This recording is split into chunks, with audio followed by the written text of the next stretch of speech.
اللہ ہے۔ تو اللہ فرماتے ہیں کہ جب تم عبادت صرف اس ایک کی کرو گے، بندگی اور غلامی اسی ایک کی کرو گے، اور اس کو اپنا خالق سمجھو گے، اور اپنے پہلوں کا بھی اس کو خالق سمجھو گے، لعلکم تتقون، اس لیے کہ تم بچ جاؤ آگ سے۔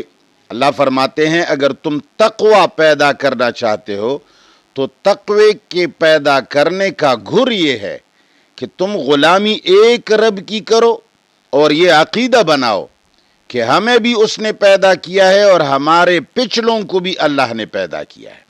لعلکم تتقون، تو تقوی اسی سے پیدا ہوگا۔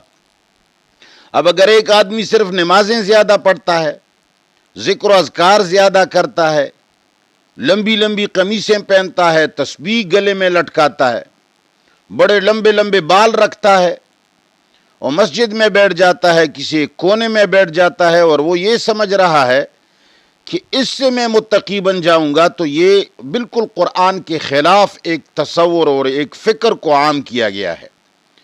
میں نے جو یہ عوام کو قرآن پڑھانا شروع کیا، میرا مقصد یہ ہے کہ ان عوام کی بنیاد نکل گئی۔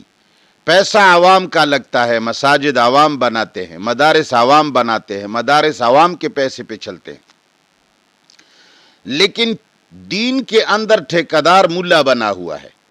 اس نے قرآن کریم کے بہت سارے حقیقتوں کو الٹا کیا ہے۔ وہ تقوی اس چیز کو سمجھ رہا ہے کہ سفید کپڑے پہن کر کے اسے روزہ لگاؤ، بیت اللہ جاؤ اور نمازیں زیادہ پڑھو اور داڑھی لمبی رکھو۔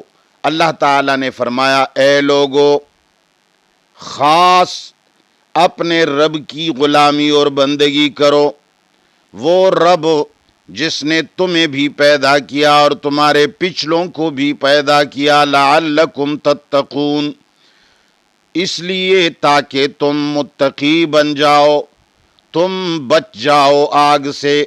ہمیں رب العالمین نے فرمایا کہ اگر تم چاہتے ہو کہ متقی بن جاؤ تو اس کا گھر صرف نمازیں پڑھنا نہیں، صرف اذکار اور روزے لگانا نہیں، بلکہ بندگی اور غلامی اور چمچگیری صرف ایک رب کے سامنے کرو، باقی ساری دنیا کے سامنے اکڑ کر چلو، سر نہ جھکاؤ۔